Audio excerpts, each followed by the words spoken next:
Hello दोस्तों, welcome to officer math classes. दोस्तों आज के इस वीडियो में सीखने वाले हैं सांख्यिकी। सांख्यिकी अंतर्गत सीखेंगे माध्य, माध्यिका, बहुलक व परिसर ज्ञात करना। तो वीडियो को अच्छे से समझने के लिए वीडियो को अंत तक देखें। अगर वीडियो अच्छा लगे, पसंद आए तो वीडियो को लाइक करें, शेयर करें तथा सब्सक्राइब करें।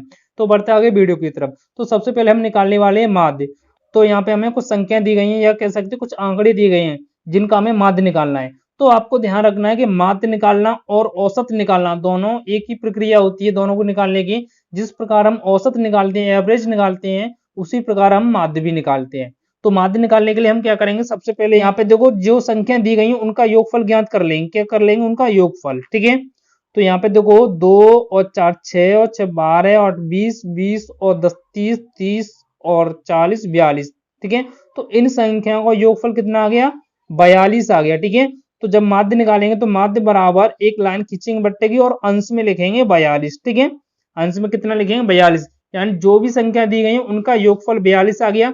अब यहाँ पे देखो कितने पद दे रखे हैं, 1 2 3 4 5 6 6 पद हैं। इन पदों को यहाँ पे हर में लिखेंगे। अब 6 का भाग देंगे 42 में। कितने में देंगे? 42 में। तो 6 का भाग 42 में देंगे, 4 सत्ता 42। ठीक है। तो ये आंसर आपका कितना निकल के आ गया? 7 आ गया। तो आपका ये माध्य निकल के आ गया 7। ये इस सवाल का क्या हो गया? आंसर हो गया। ठीक है। तो आप दिए गए आंकड़ों का या फिर दी गई संख्याओं का माध्य इसी प्रकार निकाल सकते हैं। सबसे पहले हम क्या करते हैं, दिए गए आंकड़ों का योगफल ज्ञात करते हैं, उसे अंश में लिखते हैं। फिर उनके पदों को गिनते हैं, कितने पद दिए गए उनका हम भाग दे देते हैं। भाग देने के बाद जो आंसर आता है, जो भागफल आता है, वो उसका आंसर कहलाता है। ठीक है। तो यहाँ पे अब निकालने वाले माध्य का। तो यहाँ पे देखो कुछ संख्या दी गई हैं, कुछ आंकड़े दिए गए हैं जिनका हमें माध्य का निकालना है। क्या निकालना है? माध्य का। तो सबसे पहले जो हमें संख्या दी गई है फिर आंकड़े दिए गए हैं उनको हमें आरोही क्रम में लिख लेना है। तो यहाँ पे देखो आरोही क्रम का मतलब होता है बढ़ता क्रम। तो यहाँ पे जो संख्या दे रखी है हमें आरोही क्रम में ही दे रखी है। ठीक है। तो इन्हें हम आरोही क्रम में जैसा लिखा है वैसा ही लिख लेंगे। ठीक है। तो यहाँ पे हमने संख्याओं को आरोही क्रम में लिख लिया, यानी बढ़ते क्रम में लिख लिया। तो यहाँ पे देखो 3 के बाद 4, 4 के बाद 7, 7 के बाद 9, 9 के बाद 10, 10 के बाद 13, 13 के बाद कितना आ गया? 15। तो यहाँ पे हमें इनकी माध्यिका निकालनी है। तो सबसे पहले इनके पद गिनेंगे कितने हैं। तो देखो 1 2 3 4 5 6 7। तो देखो इसका 7 पद है। कितने पद है? 7। तो 3 पद तो हमने दाएं से छोड़ दिए, 3 पद बाएं से छोड़ दिए। ठीक है। तो बीच वाला पद क्या बचा हमारे पास? बीच वाला पद बचा हमारे पास 9। कितना बचा? 9। तो यही हमारी क्या होगी? माध्यिका। क्या हो गई? माध्यिका। ठीक है। तो यहाँ पे हम लिख सकते हैं माध्यिका बराबर 9। कितना लिख सकते हैं? माध्यिका बराबर 9। तो जब भी आपको माध्यिका निकालनी है तो सबसे पहले आपको क्या करना है, दिए गए आंकड़ों को या फिर दी गई संख्या को आरोही क्रम में लिख लेना है, बढ़ते क्रम में। ठीक है। उसके बाद जितने अंक दाएं से छोड़ रहे हैं उतने अंक बाएं से छोड़ देना है। अब बचे हुए बीच वाले पद को हम क्या कहते हैं? माध्यिका कहते हैं। क्या कहते हैं? माध्यिका। अब जैसे बीच में 2 पद बचे हैं, क्या बचे हैं? 2 पद। ठीक है।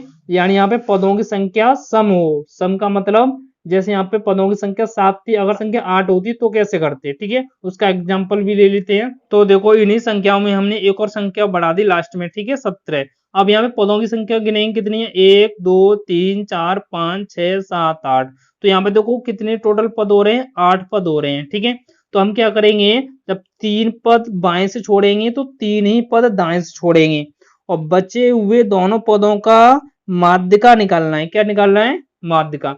तो सबसे पहले हम यहाँ पे लिखेंगे माध्यिका। क्या लिखेंगे? माध्यिका। तो माध्यिका हम निकालने के लिए क्या करते हैं, जो बीच में पद बचे हुए हैं 9 और 10 उनका योगफल ज्ञात करेंगे। क्या ज्ञात करेंगे? योगफल। ठीक है।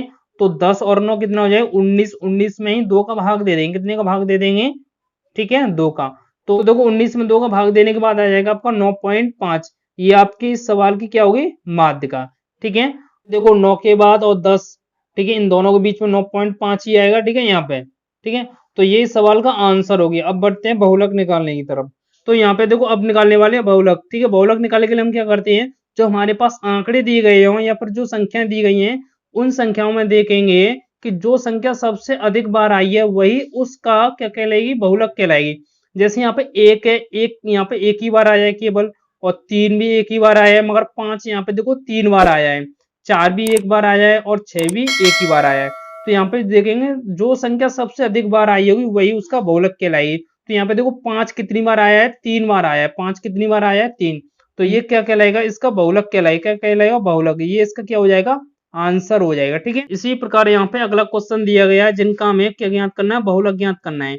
तो इन संख्याओं में देखेंगे जो संख्या सबसे अधिक बार आई है वह उसका क्या कहलाए, बहुलक कहलाए। तो यहाँ पे देखो सबसे पहले 2 है, 2 कितनी बार आया है, 2 देखो 2 बार आया है, ठीक है। 2 यहाँ पे कितनी बार आया है, 2 2 बार आया है, ठीक है।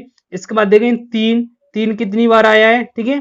3 देखें 1 2, तो 3 भी 2 बार आया है, ठीक है। इसके बाद देखेंगे 4, 4 दिया है, 4 कितनी बार आया है, 1 2 3 4, तो 4 4 बार आया है। इसके बाद देखो 5 दिया है, नहीं दिया है। 6 दिया है, देखो 6 कितनी बार आया है, तो देखो 6 केवल एक ही बार आया है, 6 कितनी बार आया है, एक। अब इसके बाद देखेंगे 7, 7 दिया है, 7 कितनी बार आया है, 7 भी देखो एक ही बार आया है। तो देखो यहाँ पे 4 सबसे अधिक बार आया है, 4 यहाँ पे सबसे अधिक बार, 4 यानी 4 बार आया है, ठीक है। 2 2 बार आया है, 3 भी 2 बार आया है, 4 4 बार आया है, ठीक है। तो यहाँ पे बहुलक क्या हो जाएगा, 4 हो जाएगा, क्या हो जाएगा 4। तो ये इसका क्या हो जाएगा, आंसर हो जाएगा, ठीक है। तो बहुलक इसका कितना हो जाएगा, 4 हो जाएगा। इसी प्रकार हम परिसर ज्ञात करेंगे। तो परिसर ज्ञात करने का सिंपल फॉर्मूला होता है कि यहाँ पे जो भी आपको आंकड़े दी गई है या फिर जो संख्याएं दी गई है उसमें बड़ी संख्या ढूंढेंगे और छोटी संख्या। तो यहाँ पे देखो बड़ी संख्या यहाँ पे कितनी है, बड़ी संख्या इस आंकड़े में 6, और यहाँ पे छोटी संख्या देखेंगे, छोटी संख्या कितनी दे रखी है, छोटी संख्या 1। तो आपको क्या करना है, परिसर निकालने के लिए बड़ी संख्या में से छोटी संख्या को घटा देंगे। तो 6 में से हम 1 घटा देंगे तो कितना आएगा आपका, 5 आएगा। ये इसका क्या कहलाएगा, आंसर कहलाएगा, ठीक है। तो आपको परिसर जब भी निकालना हो तो आपको जो संख्या दी गई है उसमें से बड़ी संख्या छांटो और छोटी संख्या छांटो, ठीक है। सबसे बड़ी और सबसे छोटी, तो सबसे बड़ी संख्या यहाँ पे कितनी थी, इस वाले आंकड़े में 6, और छोटी संख्या कितनी थी, 1। तो 6 में से हमने 1 को घटा दिया तो परिसर कितना आ गया, 5 आ गया। इसी प्रकार यहाँ पर भी देखें, सबसे छोटी संख्या यहाँ पे कितनी है, 2, ठीक है, और सबसे बड़ी संख्या कितनी है यहाँ पे, 7। तो यहाँ पे लिख लेते हैं इसके लिए, तो बड़ी संख्या यहाँ पे कितनी है, 7 है, ठीक है। और छोटी संख्या कितनी है इसकी, छोटी संख्या यहाँ पर कितनी, 2, ठीक है। तो इसका हम परिसर निकालेंगे, क्या निकालेंगे, परिसर। तो परिसर कितना आ जाएगा, 7 में से 2 घटाएंगे तो कितना आ जाएगा, 5 निकल के आ जाएगा। तो ये इसका क्या हो जाएगा, परिसर हो गया, ठीक है। तो आपको परिसर निकालना बहुत ही सिंपल तरीका से समझ में आ चुका होगा। तो दोस्तों आपको वीडियो अच्छा लगा हो, समझ में आया हो तो वीडियो को लाइक करें, शेयर करें एंड सब्सक्राइब करें। Thank you so much.